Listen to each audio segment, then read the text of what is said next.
Lo cierto es que las empresas ya han tenido tiempo de ir mejorando sus plantillas, haciéndolas más eficaces, introduciendo nuevos productos de mayor valor añadido, invirtiendo en innovación, no solo de productos, sino en mercados, buscando nuevos nichos de clientes, etcétera. Hay muchas de nuestras empresas que ya han dado el salto, que han buscado su lugar en el nuevo panorama y que están funcionando bien. Trabajar contra aquellos puntos de mejora en las empresas en los que los directivos o los gerentes o los trabajadores pueden realmente tener una mejora. El área de reducción de costes es básica. A partir de tener esas estructuras muy más competitivas, poder alcanzar otros retos como es el de la innovación, internacionalización, diseño, etcétera.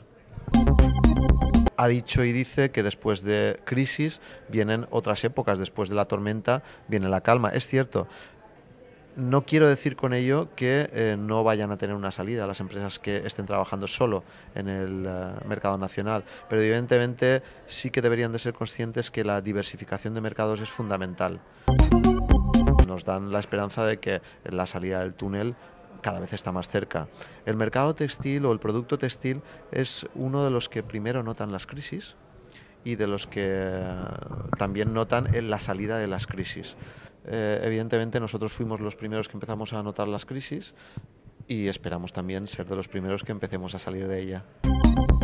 Las empresas que han hecho bien los deberes, que las hay y hay muchas, pues evidentemente lo que han tenido es la visión de futuro de cuándo se salga de la crisis.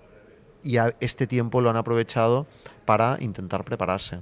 Pero yo confío muchísimo en la industria valenciana, muchísimo por supuesto en la industria textil valenciana que hace 5 siglos que está aquí establecida y que va a seguir estando y compitiendo en los mejores mercados.